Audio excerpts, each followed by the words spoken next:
The ocean is an incredible place. Let's keep it that way.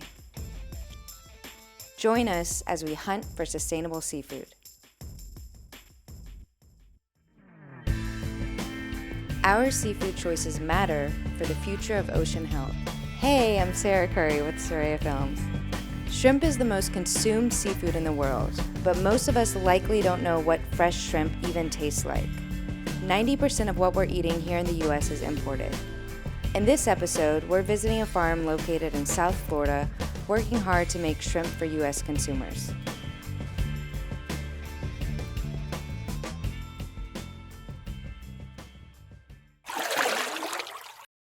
People have this concept that, oh, shrimp are fresh. They're seeing them in the case at their local grocery stores. There's no such thing as a fresh shrimp anymore. All the shrimp are frozen, especially stuff coming from overseas. It comes in containers that's frozen and many months old. We consume 1.6 billion, we import roughly 90% of that. It's really unfortunate, but pretty much every shrimp you see on the shelf today in America has been treated. I would say 99% has been treated with something.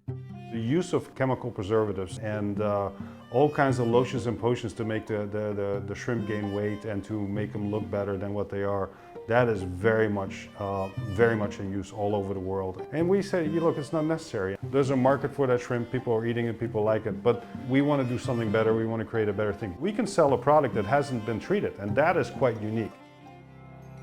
The farm is located on the west coast of Florida, past a historic fishing town on 70 acres of land.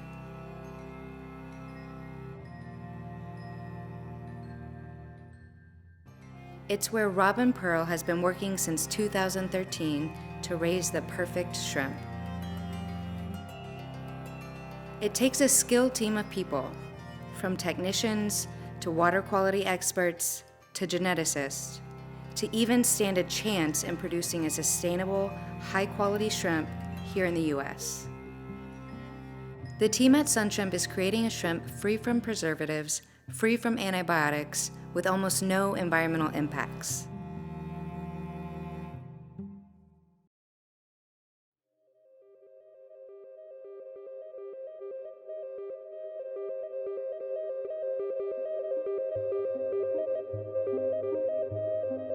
The first stop on the farm is where the magic happens.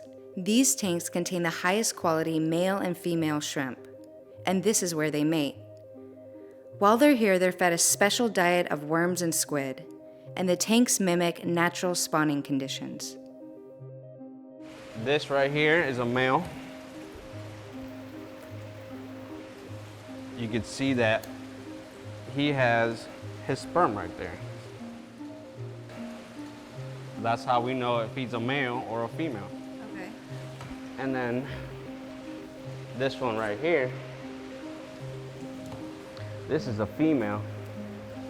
And if you could tell from her back, you could see all her little eggs are accumulated those right are the here. eggs, okay. Yeah. The males sense when the females are ready to spawn and start chasing them. The strongest male in the tank deposits a sperm packet on the underside of the female. When she spawns, the eggs go through the sperm packet. I'll select the females that are mated, see if they have the spermatophores on, and if they do, I'll take them to the spawning room where they'll release their eggs and do their thing. And how many shrimp can come out of one spawning? Out of a female, you could expect anywhere from 100 to 300,000 eggs, usually over 100,000 nuclei per female. After 12 to 24 hours, the eggs hatch, and the newborn shrimp are called nauplii. It's important to know how many nauplii are produced from one pair of shrimp, and the microscopic shrimp are attracted to Gabriel's flashlight, which allows him to collect a sample so they can be counted. I think the hardest part about maturation is how delicate everything is, all the process from stage to stage.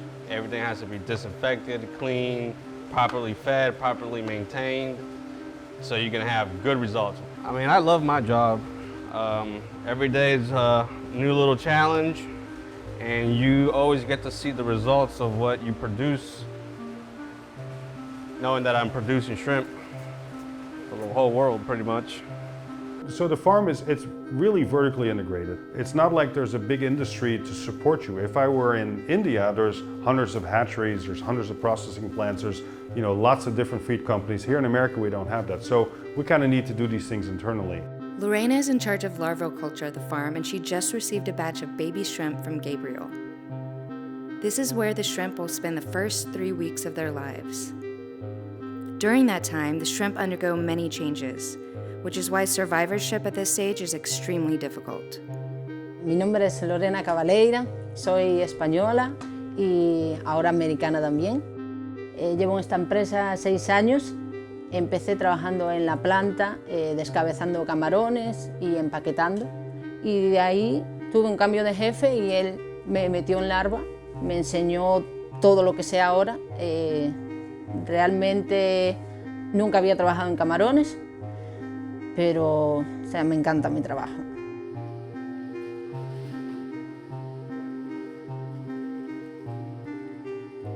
El camarón tiene diferentes etapas, lo que es Sereia 1, Sereia 2 y Sereia 3, Misis 1, Misis 2, Misis 3 y ya luego PL. Cada etapa lleva su diferente comida que tú tienes que, no puedes mezclarla. Every day, Lorena makes the different diet for each stage.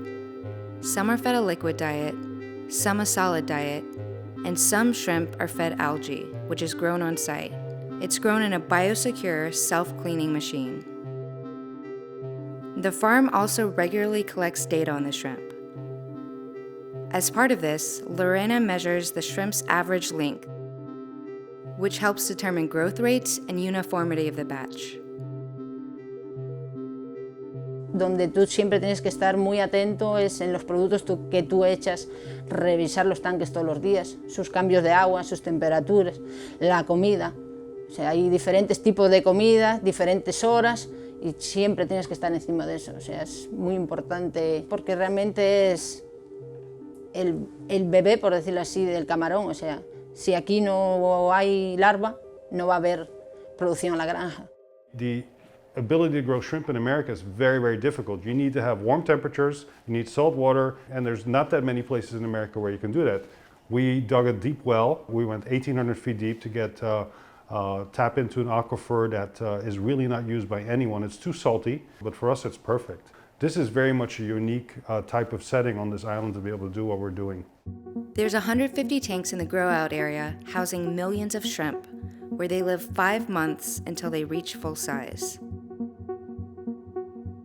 For ease of operation, Robin and the team set up automatic feeders that keep the shrimp happy and stress-free by feeding them pellets every 20 seconds, 24 hours a day. They also live in what's called a biofloc system.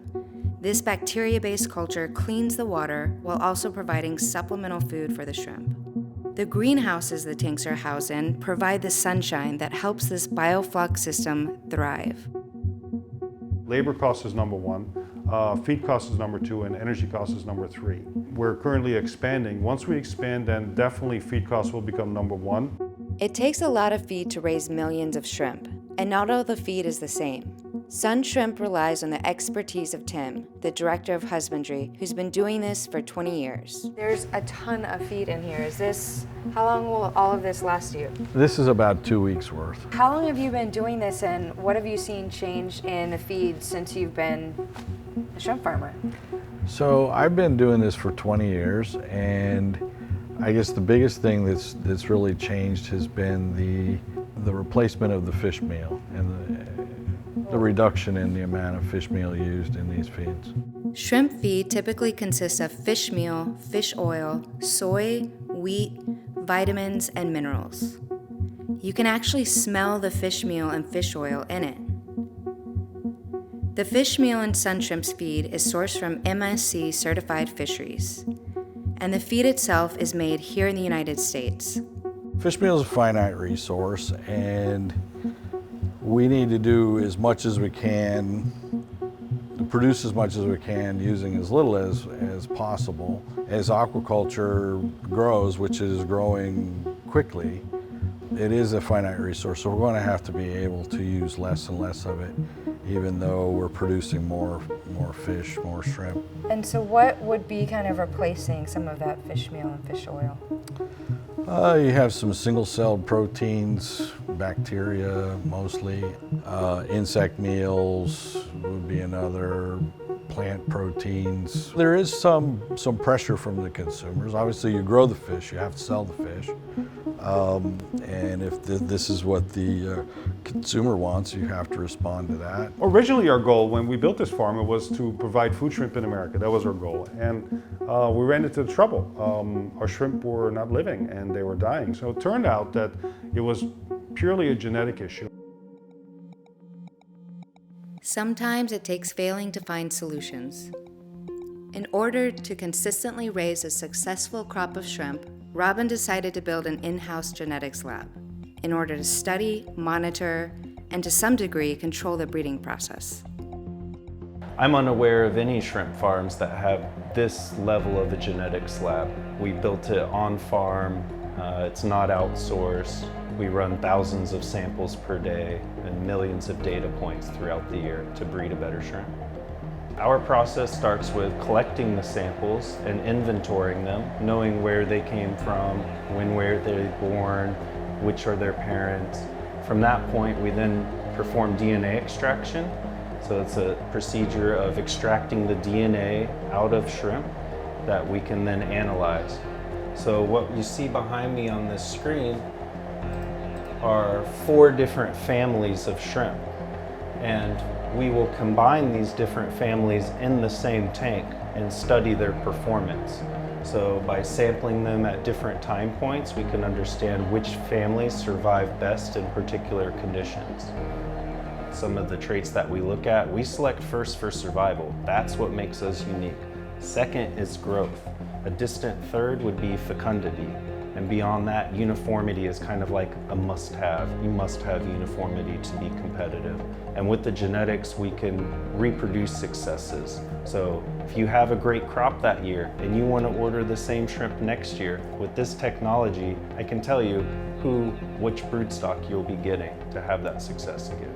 We simply look at the shrimp's DNA to understand where they come from, how they're related, and minimizing inbreeding. Regarding genetic modification, that is not the purpose or goal of this lab. There's no genetic manipulation or anything like that.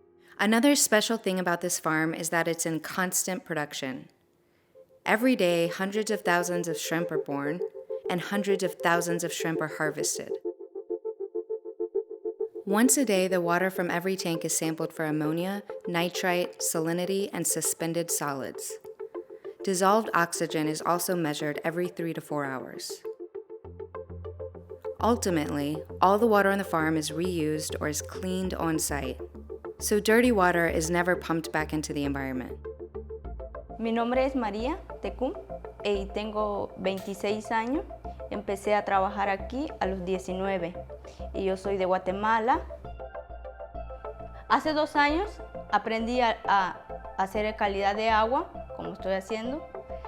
Es muy importante porque así podemos saber si los tanques, si los camarones están bien. Entonces es muy importante hacer todos los días. Today they're harvesting a small batch of about 50 pounds for an order that just came in.